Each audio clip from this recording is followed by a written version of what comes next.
জাতীয় নেত্রী, দেশের 3বারের সাবেক প্রধানমন্ত্রী, গণতান্ত্রিক রাজনীতির অন্যতম শীর্ষ ব্যক্তিত্ব এবং বিএনপি চেয়ারপারসন বেগম খালেদা জিয়া বর্তমানে অসুস্থ অবস্থায় হাসপাতালে আছেন।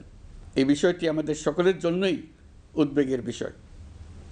অন্তর্বর্তীকালীন সরকার বেগম খালেদা জিয়ার অসুস্থতার বিষয়টি শুরু থেকেই সর্বোচ্চ গুরুত্ব দিয়ে আসছে।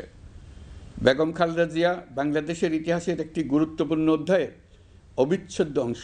বাংলাদেশের স্বাধীনতা, সার্বভৌমত্ব ও গণতন্ত্রের প্রতি তার অবিচল অঙ্গীকার, দেশের উন্নয়নে তার অবদান এবং তার প্রতি জনগণের শ্রদ্ধাময় আবেগ বিবেচনা নিয়ে সরকার ইতিমধ্যেই তাকে রাষ্ট্রের অতি গুরুত্বপূর্ণ ব্যক্তি হিসেবে ঘোষণা দিয়েছে। সরকারের পক্ষ থেকে তার চিকিৎসা নিশ্চিত করতে পরিবারের ইচ্ছাকে সম্মান দেখিয়ে প্রয়োজনীয় সব ধরনের সহযোগিতা দেওয়া হচ্ছে। দেশে চিকিৎসার পাশাপাশি প্রয়োজনীয় বিদেশে উন্নত চিকিৎসার ব্যবস্থা সহ সব বিষয় বিবেচনায় রয়েছে।